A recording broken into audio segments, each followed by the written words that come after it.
El Señor esté con vosotros. Y con tu espíritu. Lectura del Santo Evangelio según San Lucas. Gloria a ti, Señor. En aquel tiempo, el ángel Gabriel fue enviado por Dios a una ciudad de Galilea llamada Nazaret, a una virgen desposada con un hombre llamado José, de la casa de David. El nombre de la virgen era María. El ángel, entrando en su presencia, dijo: Alégrate, llena de gracia, el Señor está contigo. Ella se turbó grandemente ante estas palabras y se preguntaba qué saludo era aquel.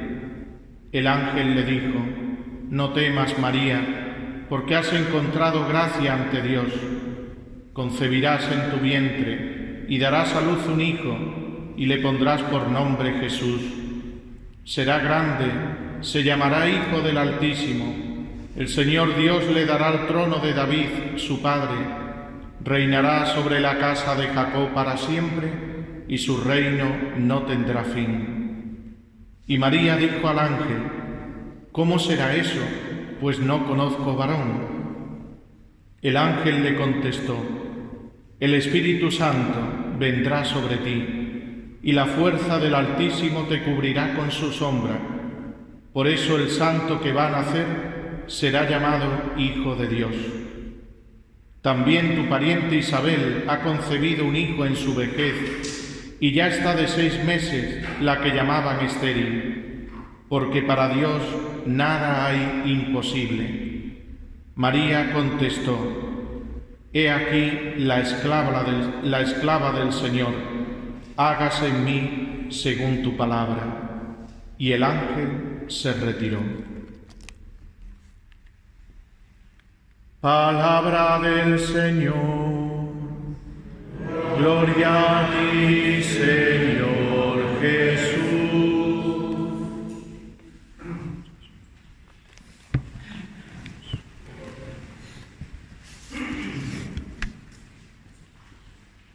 Querido hermano Antonio, vicario parroquial de esta nuestra parroquia, hermanos de la Hermandad Afligidos, hermano mayor, Junta de Gobierno, querida familia de la parroquia, celebramos en este día a la que es patrona de todos desde 1760, porque es patrona de España, la Santísima Virgen María, en ese privilegio único que Dios le otorgó de manera singular a ella y a nadie más que a ella: ser inmaculada desde su concepción.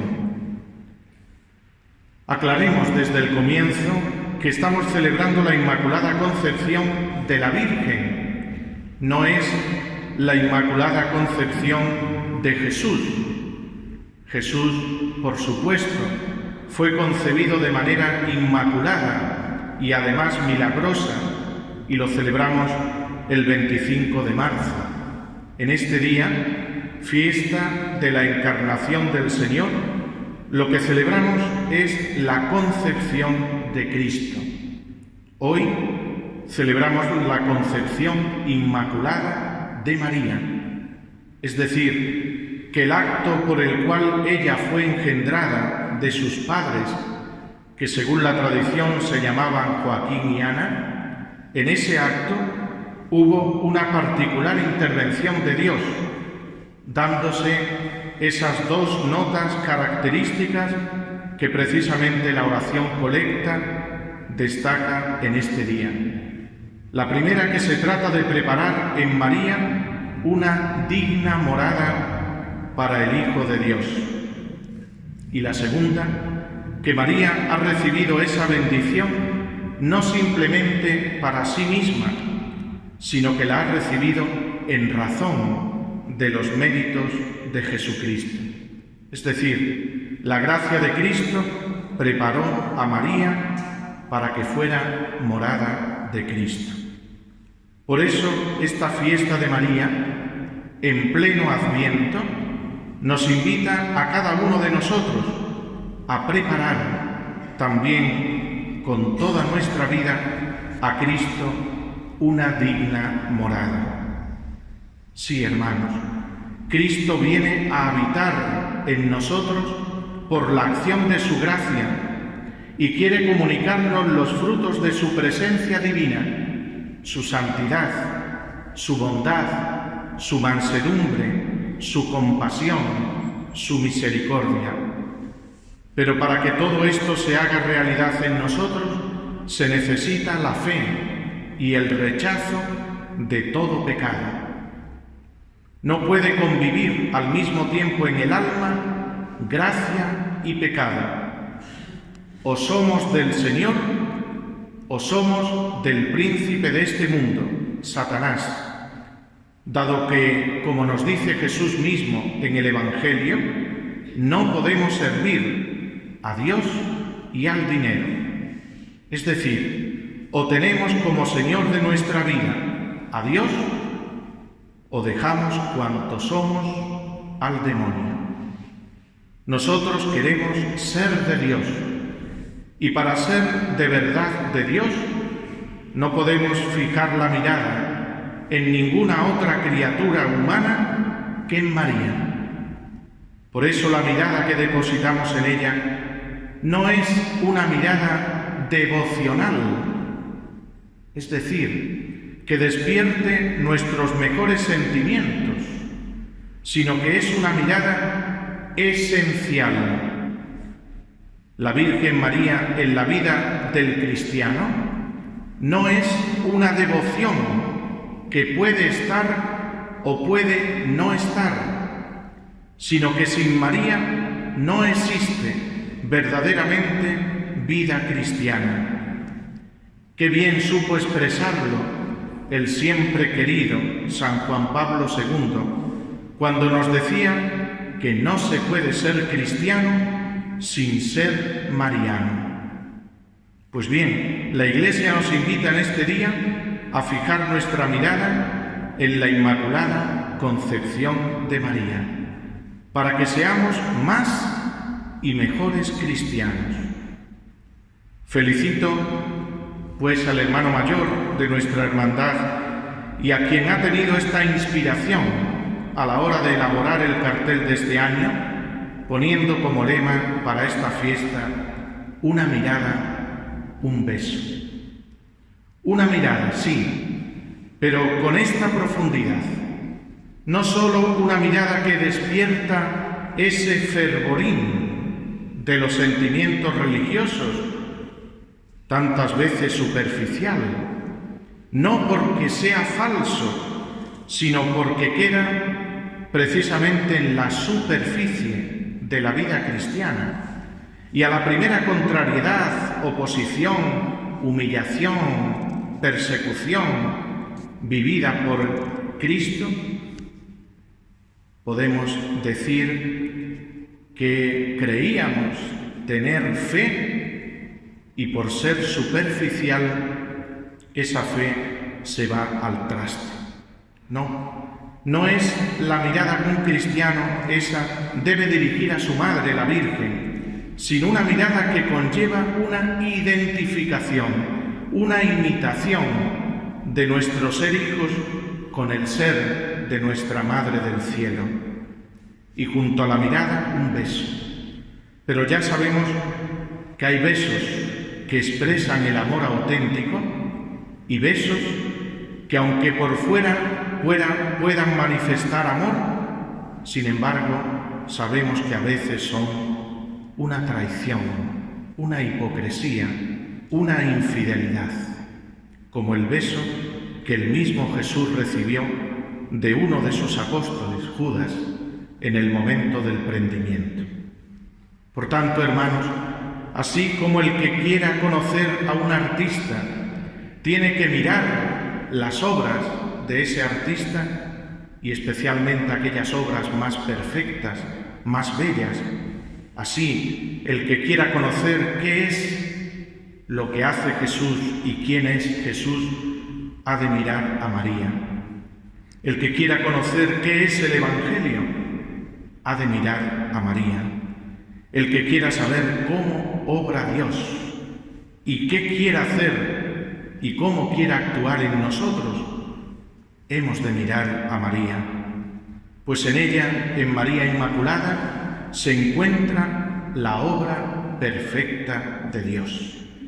Pues bien, continuemos con esto de la mirada, porque la Iglesia hoy en esta solemnidad de la Inmaculada, en las lecturas de la palabra de Dios que se nos han ofrecido, nos invitan precisamente a esto, a mirar el contraste entre Eva y María.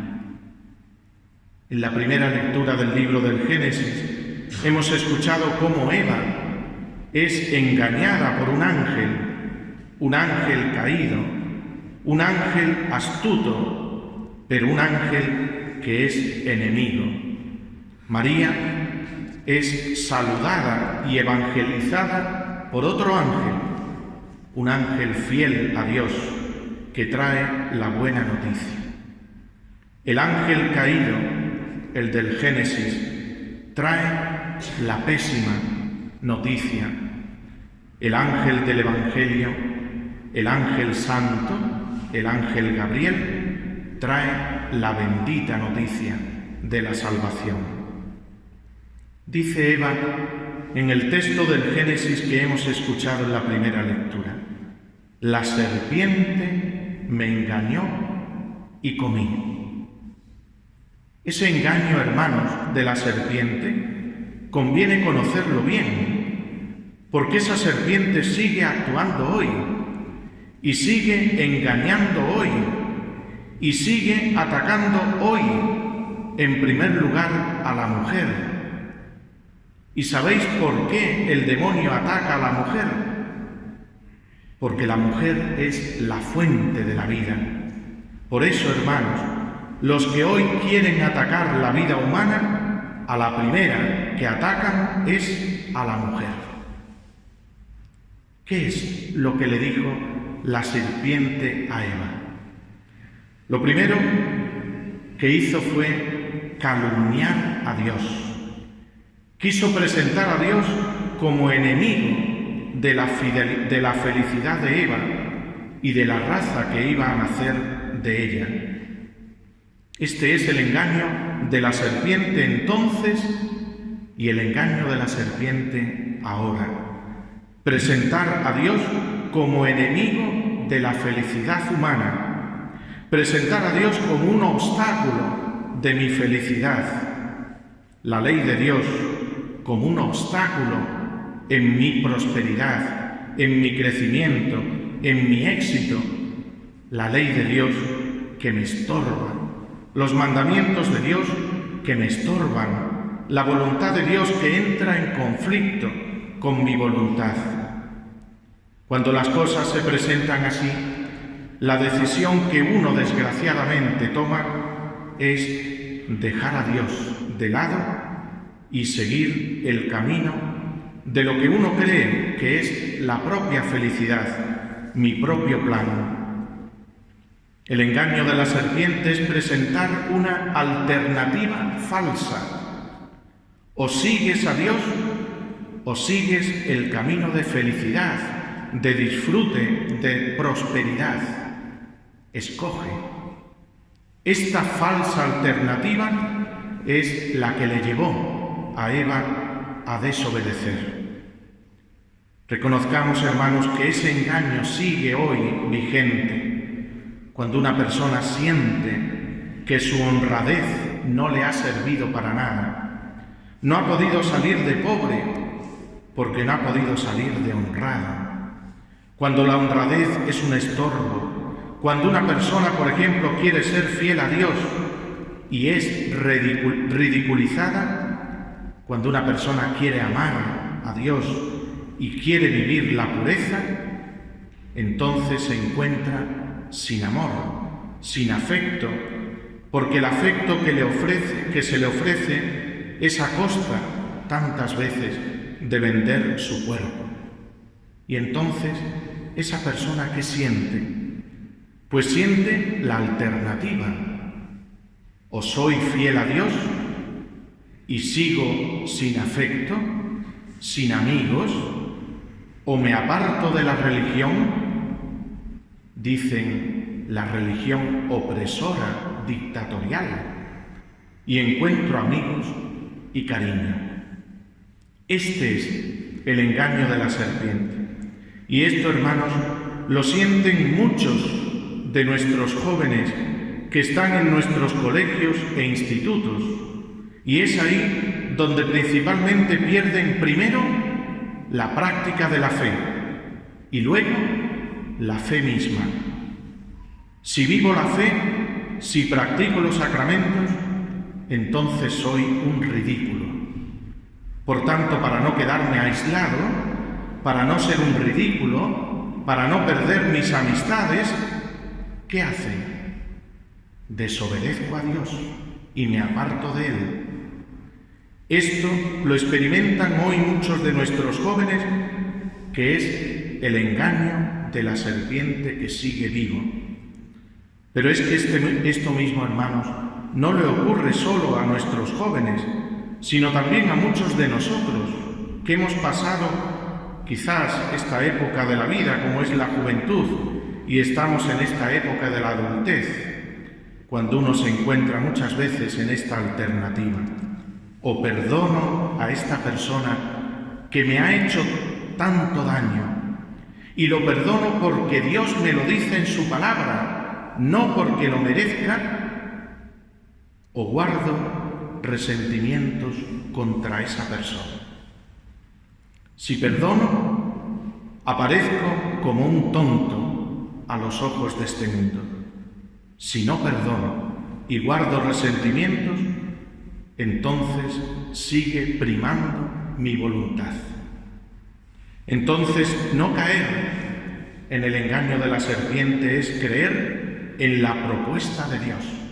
Y creer en la propuesta de Dios es creer que esta es mi propuesta, es decir, que es lo mejor para mí. Pensad por un momento, hermanos, en una persona que dijera: lo que Dios manda, lo que Dios pide, lo que Dios quiere, lo que Dios propone en su palabra es lo mejor para mí. Lo entiendan o no lo entiendan, entre en mis razonamientos o no entre. Lo que Dios quiere, lo que Dios manda, lo que Dios permite es lo mejor para mí. Esta es, queridos hermanos, el sentido profundo de la palabra esclava que dice María la Virgen de sí misma: aquí está la esclava del Señor, hágase en mí según tu palabra. La palabra esclava, que ha hecho posible esa devoción en tantos santos, la esclavitud mariana.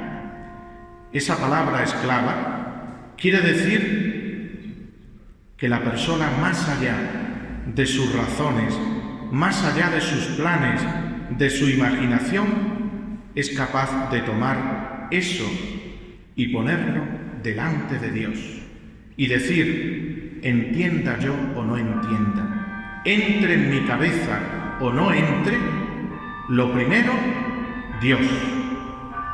Esta es la Virgen, esta es la esclava del Señor. Pero para decir esto, hermanos, para vivir con todo esto, con toda nuestra persona, se necesita una virtud interior, se necesita una fuerza interior que para nosotros es imposible adquirir por nuestras solas fuerzas, y se llama la gracia. Por ello, a ella se le concedió una gracia precedente a su voluntad. A nosotros se nos concede después de ser purificados del pecado.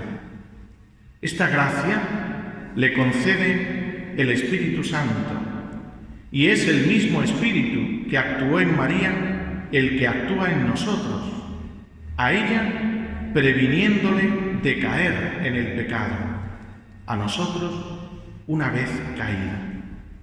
Por eso María es excepcional y es al mismo tiempo como nosotros. Es excepcional porque en ella esa obra de la gracia comienza en su Inmaculada Concepción y es como nosotros, porque el mismo Espíritu que obró en ella, obra también en nosotros, para que podamos vencer el engaño de la serpiente.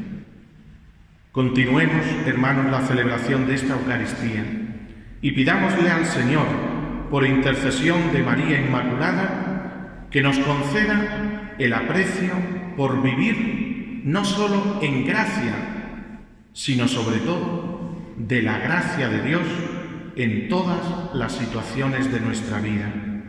Pidámosle de una forma singular hoy que la Conferencia Episcopal ha adelantado el día del seminario por los futuros sacerdotes, para que sean lo primero de todo ministros de la gracia de Dios.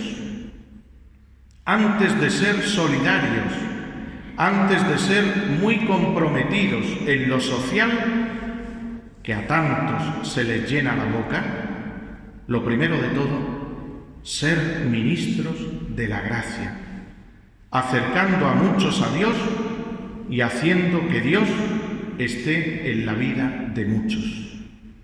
Pidámosle al Señor, por intercesión de María Inmaculada, de una manera urgente y esperanzadora por España, para que sea preservada de la acción del demonio, tantas veces revestido de acciones humanas aparentemente buenas para los hijos de esta gran nación. Ave María Purísima, sin pecado concebida.